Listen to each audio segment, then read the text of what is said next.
Hey everyone, we got a lot of great feedback on our episode covering how Roman soldiers prepared dinner. So much so that I figured we would do a quick overview of Roman supplies and logistics. But before we get started, I did want to give you a shout out for Ancient Warfare magazine. Specifically, I wanted to refer you to their issue number 7, which deals with logistics and army trains of the late Roman Empire and ancient Assyria, as well as other topics, as I'm sure you'll enjoy this. Anyways, back to our main topic.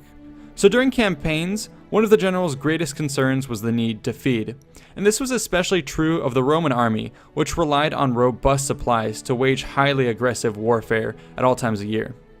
I want to start by giving you a sense of the scales involved here. At the lowest levels would be the individual soldiers. These each carried much of their own gear, which is estimated to have weighed around 40 kilograms. Additionally, each contubernium of 8 soldiers had a mule or 2 and a pair of military slaves to help them carry supplies.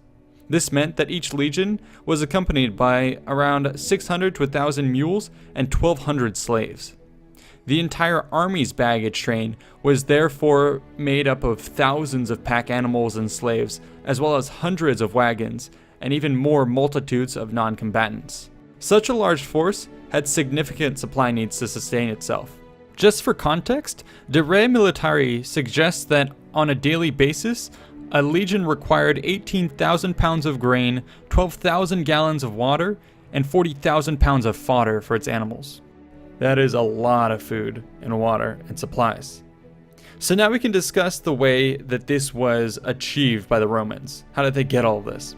Well, I think it's best to break down the sources of supply into several different levels.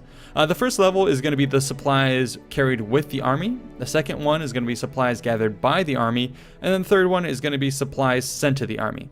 So let's start with the first one, supplies with the army. Well, at the lowest level, each soldier was expected to have some supplies on hand. This amounted to approximately 1 week's worth of food to allow for some flexibility whilst on campaign. In case of true emergencies, the soldiers could even eat hardtack or perhaps boil some of the leather on their shields or shoes to eat, but that was really stretching it. Next, you'd have the army's baggage train, which had significantly more supplies. They carried a ton of goods along with herds of animals for consumption, and this overall might be enough to last a month or more. Though it should be noted that things like water and fodder were actually impractical to carry in large quantities, and that these would be in constant need of resupply. So now let's move on to the next level, supplies gathered by the army whilst in the field. So I hope you appreciated this short form look into Invicta content. Now if you want to see our full length documentaries, you can head on over to the main channel, and either way, I'll see you in the next one.